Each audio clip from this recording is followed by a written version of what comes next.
अस्सलामुअलैकुम वरहमतुल्लाहि वबरकातुहू। इत्तेहाद न्यूज़ में आप सभी का खैर मकदम है। जैसे हमने कहा था कि हर हफ्ते एक समाजी मसाइल पर बोलने की कोशिश करते हैं। जी हाँ, आज माशरे में पानी की अहमियत और किस तरह हम इसकी फिजूल खर्ची करते हैं, इस पर बात करते हैं। भले आपको यह मसला बहुत छोटा ही लग रहा हो, लेकिन इसकी अहमियत को भी समझने की कोशिश करते हैं। बेलगाम और अतराफ में यकीनन हफ्ते में 1 या 2 दिन के बाद पानी आता है, यानी कि हफ्ते में उन मुस्लिम मोहल्लों की बात करते हैं जहां पर पानी बेवजह गटर नालों में बहता हुआ नजर आता। आखिर हम दीनी तालीमात से क्यों इतने दूर होते जा रहे हैं? क्योंकि पानी की अहमियत को बहुत ज्यादा वाज़ेह तौर पर इस्लाम में इसकी अहमियत को बताया। जितना मुमकिन हो सके उतना अमल करने में हमारा क्या जाता है, लेकिन नहीं, इस्लाम में पानी की बहुत ज्यादा अहमियत बताई गई। कुरान और हदीस में पानी को लेकर सख्त लफ्जों में हिदायत भी दी गई है। मेरे नबी ने फरमाया कि अगरचे कि तुम बहती नहर के किनारे ही क्यों ना बैठे हो, पर पानी की एक बूंद भी फिजूल जाया न करना। आज बात इस मौजू पर बोलने की जरूरत इसलिए हुई क्योंकि जिस तरह से गटर नालों में हम पानी बहा रहे हैं, पीने का पानी, ऐसे कई इलाके हैं जहां पर बूंद बूंद के लिए लोग तरस रहे हैं और इसका जरा बराबर भी एहसास हमें नहीं है। और खासकर इसका एहसास खवातीनों को नहीं रहता है, ये भी बोलना जरूरी समझूंगा।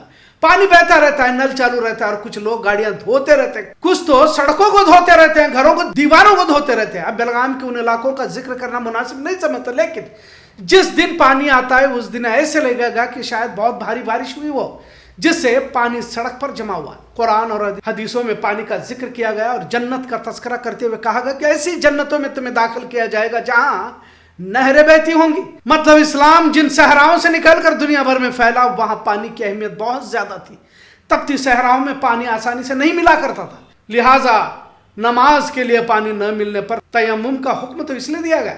कुदरत का निजाम है कि हवा पानी जमीन को अल्लाह ने मुफ्त रखा था, लेकिन अब हर चीज की कीमत लगाई जा रही है। पीने का पानी तक बोतलों में भरकर बेचा जा रहा है, पर पानी को बेचने पर भी मना फरमाया गया है, क्योंकि ये अल्लाह की तरफ से इंसान को नियामत अता की गई है।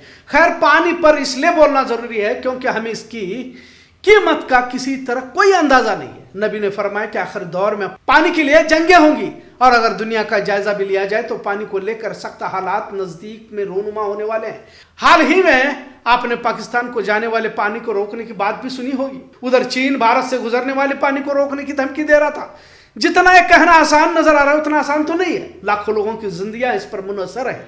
इसी तरह बांग्लादेश भारत में भी पानी को लेकर तनाजा देखा जाता है। भारत पाकिस्तान का सिंधु जल तनाजा, तो बांग्लादेश भारत का तीस्ता या गंगा नदी को लेकर तनाजा देखने में मिलता है। चीन भारत का ब्रह्मपुत्र नदी को लेकर तनाजा है।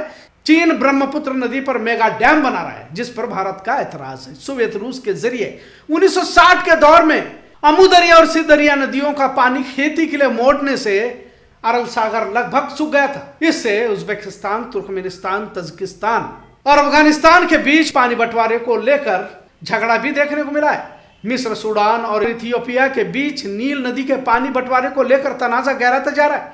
अगर कर्नाटक की बात कही जाए तो तमिलनाडु कर्नाटक पर कावेरी के पानी को लेकर झगड़ा है, तो कलसा भांडुरी पानी को लेकर गोवा कर्नाटक, जो बेलगाम के करीब, आपने अक्सर देखा होगा, तनाजे को भी सुनते रहते हैं। अभी हाल ही में हिडकल डैम का पानी धारवाड़ को न दिया जाए, इसके लिए भी कन्नड़ तंजीमों की जानिब से एहतजाज किया जा रहा है। मतलब पानी किस हद तक जरूरी है और हम किस हद तक उसे अहम समझ रहे हैं। और गली मोहल्ले से आलमी सतह तक पानी को लेकर बहस मुबासे तो जारी है, पर हम कितना इसे लेकर संजीदा है। जमीन के नीचे भी पानी की सतह है जो तेजी से घटती जा रही है। कुदरत का निजाम है कि आसमान से गिरने वाले पानी को जमीन जज्ब कर लेता है और फिर जमीन के अंदर जो पानी की सतह है बरकरार रहती है। पर स्मार्ट सिटी के नाम पर ऊंची ऊंची इमारतें, दरख्तों का कत्ल, सड़कों के नाम पर सीमेंटीकरण, मतलब सड़क भी अब सीमेंट की होने लगी। मतलब पानी को जज्ब करने के लिए जगह ही नहीं है, तो आप जमीन से कितना पानी बोर के जरिए खींच सकते हो। अब तो गली मोहल्ले में पानी के बोर मारे जा रहे हैं। मतलब कुदरत के निजाम में इंसानी दखल तबाही की वजह बन जाता है। जिस तरह तूफानी बारिश, बाढ़, अचानक बेमौसम बरसती बारिश, ये कुदरती तवाज़ुन बिगड़ने के नतीजे ही तो हैं। बहरहाल पानी की बढ़ती किल्लत की असल वजह हम खुद भी हैं। जब भी पानी मैसर होता है तो उसकी कदर जरूरी है। पानी और हवा अल्लाह की बेशकीमती नियामत है और इस पर कई वाकयात हदीस और कुरान में मौजूद हैं। हर फर्द इसका जिम्मेदार है। बेवजह बहता पानी आने वाली सूखे की अलामत है। भले हमें लग रहा हो कि हम तो पानी पट्टी भरते हैं वगैरह, एक वक्त आएगा जब आप रुपए लेकर दौड़ोगे पर पानी मैसर नहीं हुआ। वैसे भी हम सब कयामत के करीब के दौर में जी रहे हैं। चारों तरफ गुनाहों का कसरत से पाया जाना भी इंसान की बुनियादी जरूरतों से महरूम होने की वजह है। 24 घंटे पानी के काम को अंजाम दिया जा रहा है, लेकिन हालात किस दिशा में ले जा सकते हैं कह नहीं सकते। बहरहाल इस्लाम की बुनियादी तालीमात में पानी की फिजूल खर्ची पर सख्त हिदायत दी गई है। सूरह अंबिया सूरह अराफ में फिजूल खर्ची किसी भी तरह की हो उसे शैतान का भाई कहा गया। पैसे को पानी पिलाना भी बेहतरीन सदका बताया गया। पर हमारा जरूरतमंदों के साथ क्या रवैया रहता है हम सभी जानते हैं। जो भी लोग पानी लेने के लिए आते हैं, मतलब एक गरीब झोपड़पट्टी से अगर लोग आते हैं तो इनके साथ किस तरह का सलूक हम करते हैं, हमारे घरों के खवातीनों से पूछ ले। बेरुखी का रवैया अख्तियार करते हैं, खासकर महिलाओं का रवैया कुछ अजीब होता है।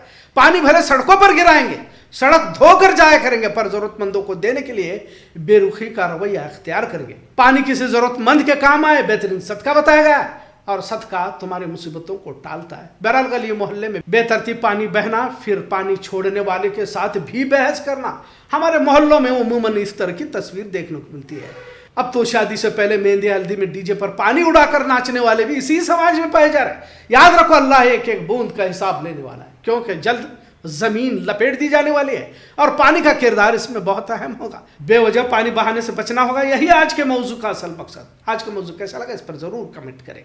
इत्तेहाद न्यूज़ देखने के लिए शुक्रिया। अल्लाह हाफिज।